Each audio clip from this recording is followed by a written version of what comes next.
আজিমুল বারকাত বলতেছেন हाजियो आओ शाहीन शाह का रोजा देखो काबा तो देख चुके हैं काबे का काबा देखो बोलो सुभान अल्लाह पूरा मसला बोलो सुभान अल्लाह की বলতেছেন हाजियो आओ शाहीन शाह का रोजा देखो हाजियो आओ शाहीन शाह का रोजा देखो काबा तो देख चुके हैं काबे का काबा देखो बोलो सुभान अल्लाह तो बिरादर इस्लाम तो अब्दुल मुत्तालिब দেখতেছেন যে কাবা ঘর আপনার কারো বাড়ি দিকে আপনার সেজদায় পড়ে না মাথা নত করে না কাবা ঘর যেই দিকে আপনার মা আমিনা রাদিয়াল্লাহু তাআলা আনহা ছোট্ট কুটিরিতে আমার নবী মুস্তাফা সুবহে সাদিকের সময় নবী মুস্তাফার আগমন ঘটছে আপনার আব্দুল মুত্তালিব দেখতেছে মা আমিনা ঘরের দিকে কাবা ঘর আপনার ডাইরেক্ট ঝুঁকে গেছে বলুন সুবহানাল্লাহ সুবহানাল্লাহ আব্দুল মুত্তালিব বুঝতে পারলেন যে আজ আমার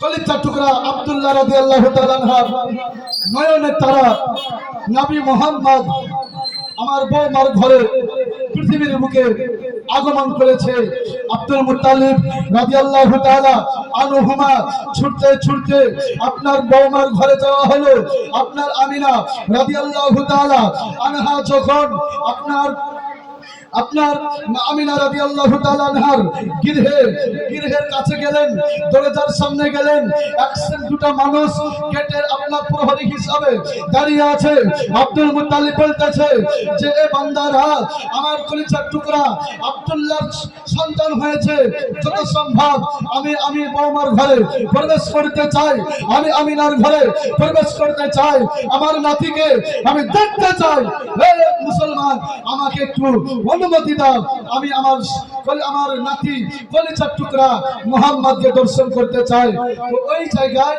গেটে আপনার দুটো প্রহরী দাঁড়িয়ে দুটো প্রহরী দাঁড়িয়ে প্রহরীরা বলতেছে এ আব্দুল মুত্তালিব এখন তোমার দেখা হবে না দর্শন এখন করা হবে না সাক্ষাৎ করা হবে না আব্দুল মুত্তালিব বলতেছে কেন দেখা হবে না কেন আমার অধিকার আছে আমার বৌমার ঘরে প্রবেশ করা এটা স্বাভাবিক আছে না নাই গো আমাদের ঘরে মা বোনদের ঘরে বৌমার ঘরে প্রবেশ করা আমাদের আমরা যেতে পারি না যেতে পারি হুকুম আছে তো বিরাদর ইসলাম তো আব্দুল মুত্তালিব বলতেছে যে আল্লাহ পাকের বান্দারা তোমরা কারা গো আমাকে যেতে নিষেধ করছো কেন আমাকে যেতে বারণ করছো কেন এমত অবস্থায় আব্দুল মুত্তালিবকে বলা হলো এ আব্দুল মুত্তালিব এখন যাওয়া হবে না একটু অপেক্ষা করো একটু ইন্তজার করো আব্দুল মুত্তালিব কিছুক্ষণের জন্য আপনার দাঁড়িয়ে থাকলেন বিরাদর ইসলাম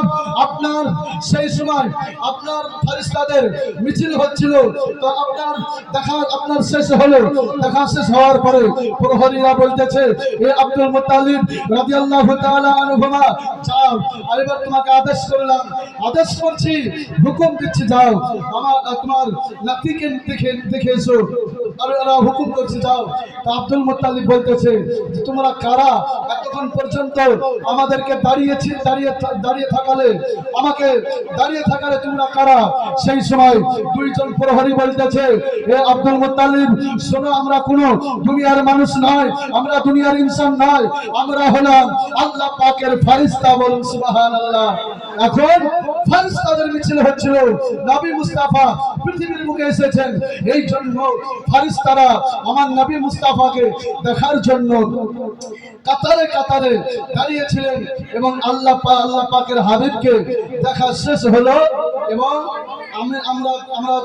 আমাদের দেখা শেষ হয়ে গেল এবার যাও তোমাকে আদেশ করছি এবার তুমি তোমার নাতিকে দেখে এসো বিরাদর ইসলাম আব্দুল মুত্তালিব রাদিয়াল্লাহু তাআলা আনহুমা আমার নবী মুস্তাফার নূরানি চেহারা মুবারক দেখে আব্দুল মুত্তালিবের দিল পারা হয়ে যায় বলুন সুবহানাল্লাহ এত সুন্দর চেহারা এত সুন্দর আপনার আকৃতি বিরাদর ইসলাম তো আব্দুল মুত্তালিব রাদিয়াল্লাহু তাআলা আনহুমা আপনার নবী মুস্তাফার নাম রাখলেন স্বপ্নের মাধ্যমে। আপনার দেখানো হয়েছিল, অনেক বড় ঘটনা, ওইদিকে যাচ্ছে না, সংক্ষিপ্তে বিরাদর ইসলাম। তো আব্দুল মুত্তালিব রাদিয়াল্লাহু তাআলা আনহুমা আপনার নাম রাখার পরে আপনার নবী মুস্তাফা 7 দিনে আকিকা করেছিলেন। কদিনে? 7 দিনে আকিকা করেছিলেন, নাম রেখেছিলেন, 7 দিনে আকিকা করেছিলেন বিরাদর ইসলাম। তো আব্দুল মুত্তালিব রাদিয়াল্লাহু তাআলা আনহুমা এমন একজন ব্যক্তিত্ব ছিলেন, তিনি ছিলেন কাবা ঘরের মুতাল্লি। কোথাকার মুতাল্লি? কাবা ঘরের মুতাল্লি বিরাদর ইসলাম। তো আপনার ওই আকিকাতে আবু জেহেলও কিন্তু উপস্থিত ছিল, বুঝতে পারছেন? আবু জেহেলও উপস্থিত ছিল বিরাদর ইসলাম। আবু জেহেল নবী মুস্তাফার প্রতি কোনোদিনের তরে ঈমান আনে নাই, নবীকে কোনোদিনের তরে ভালোবাসে নাই বিরাদর ইসলাম। আবু জেহেল নানা রকম ভাবে বিভিন্ন রকম দিয়ে আমার নবী মুস্তাফা সাল্লাল্লাহু আলাইহি ওয়াসাল্লামকে কষ্ট দিয়েছিলেন। আবু জেহেল সর্বহালাতে নানা রকম ভাবে নবী মুস্তাফাকে কষ্ট দিয়েছে বিরাদর ইসলাম। আর আবু বকর সিদ্দিক রাদিয়াল্লাহু তাআলা আনহুমা সর্বহালাতে সর্ব অবস্থায় আমার নবী মুস্তাফাকে মুহাব্বত করেছে। এই জন্য আমার নবী মুস্তাফা সাল্লাল্লাহু আলাইহি ওয়াসাল্লাম বলেছেন, হে আবু বকর সিদ্দিক, এ উমরে ফারুক, এ আব্দুর রহমান, এ উসমান গানি জিন্নুরাইন, তোমরা হলে জান্নাতি জান্নাতি জান্নাতি, বলুন সুবহানাল্লাহ বিরাদর ইসলাম। তো নবী মুস্তাফাকে মুহাব্বত করতে হবে, নবী মুস্তাফাকে ভালোবাসতে হবে। প্রত্যেকটা নবীগণ আপন আপন কবরে তারা জিন্দা রয়েছে, এটা বিশ্বাস রাখতে হবে, ইয়াকিন রাখতে হবে। আপনার কিছু মানুষ বলে যে নবী মুস্তাফা মারা গিয়ে মাটির সঙ্গে মিশে গেছে, বলুন নাউজুবিল্লাহ, মারকার মিट्टी में मिल गया। কিছু মানুষ বলে নবী মরার পরে মাটির সঙ্গে মিশে গেছে। বিরাদর ইসলাম, মিশকাত শরীফের মধ্যে লেখা আছে, বাহারে শরিয়ত এই গ্রন্থের মধ্যে লেখা আছে, ফতোয়া, আপনার অনেক ফতোয়ার কিতাবে বলা হয়েছে, আপনার কুরআন আর বুখারী এই গ্রন্থের মধ্যে আপনার বলা হয়েছে যে প্রত্যেকটা নবীগণ কবরে তারা জিন্দা, বলুন সুবহানাল্লাহ। আপনার হাদিস পাকে আমার রাসূল পাক সাহিবে লাউলাক সাল্লাল্লাহু আলাইহি ওয়াসাল্লাম বলতেছেন, ইন্নাল্লাহা কানা হারুমা আন তাকুলা আলাল আরদি আফসাদাল আম্বিয়া ফানাবিউল্লাহি হাইয়ুরুযুম। নবী মুস্তাফা সাল্লাল্লাহু আলাইহি ওয়াসাল্লাম বলতেছেন, এ সাহাবীরা, এ উম্মতেরা শুনো, প্রত্যেকটা নবীগণ, প্রত্যেকটা রাসূলগণ, প্রত্যেকটা আম্বিয়াগণ তারা আপন আপন কবরে তারা জিন্দা রয়েছে, বলুন সুবহানাল্লাহ। আপন আপন কবরে জিন্দা বিরাদর ইসলাম। তো নবী মুস্তাফা বলতেছেন, ফানাবিউল্লাহি হাইয়ুরুযুক, শুধু তারা জিন্দা নয়, আমাদের যেমন আমরা বেঁচে আছি, খাবারের প্রয়োজন আছে, আমরা বেঁচে আছি, পানির প্রয়োজন আছে, তেমনি ভাবে প্রত্যেকটা নবীগণ কবরে জিন্দা রয়েছে। এবং জিন্দা থাকলে খাবারের প্রয়োজন আছে না নাই গো? জি, প্রত্যেকটা নবীগণ আপন আপন কবরে তারা জিন্দা রয়েছে, শুধু জিন্দা নয়, ফানাবিউল্লাহি হাইয়ুরুযুক, এবং প্রত্যেকটা নবীগণ কবরে তারা জান্নাতি খাবার পেয়ে থাকেন, বলুন সুবহানাল্লাহ, মহব্বতে বলুন সুবহানাল্লাহ।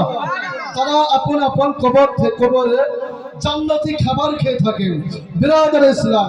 এই খাবার আপনার কোন মোল্লার বাড়ি নয়, এই খাবার পাঁচরাপাড়ার গ্রামের মানুষের নয়, স্বয়ং আল্লাহ পাকের জান্নাতের খাবার।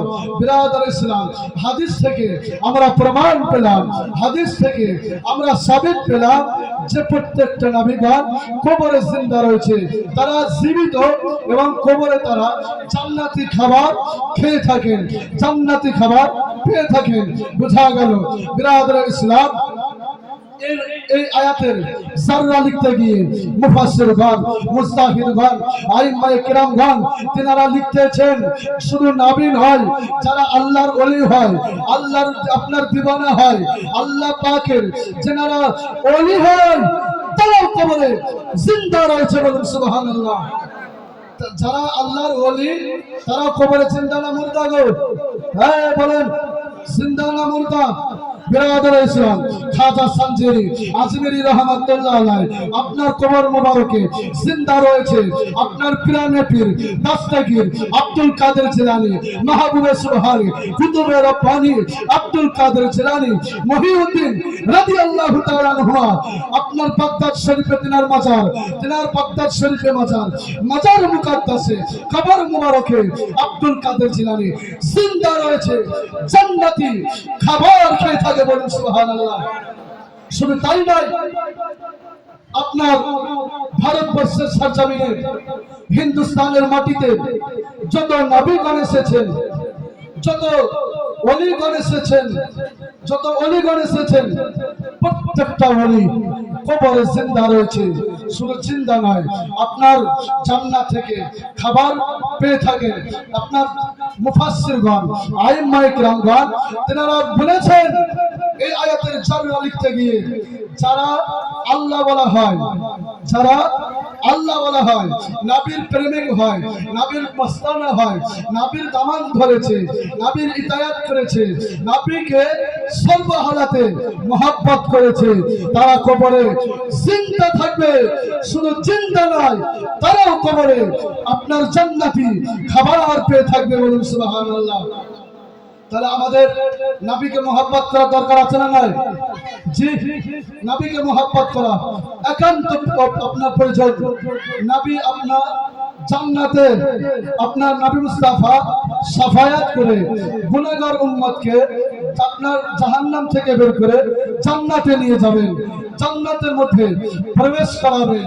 বিরাদর ইসলাম, কবরে যখন আপনাকে প্রশ্ন করা হবে, আপনার কি মুনকার নাকির আপনাকে যখন প্রশ্ন করবে মার রব্বুকা মান দীনুকা মান নবিয়ুকা, আপনার বান্দা যদি নবীর দিওয়ানা হয়, নবীর যদি আশিক হয়, বান্দার সঙ্গে সঙ্গে ওই প্রশ্নের উত্তর, আপনার প্রশ্নের উত্তর আপনার সঙ্গে সঙ্গে দিয়ে দিবে, বলুন সুবহানাল্লাহ। যদি নেককার হয়, যদি ইমানদার হয়, যদি মুমিন হয়, যদি পরেজগার হয়, বিরাদর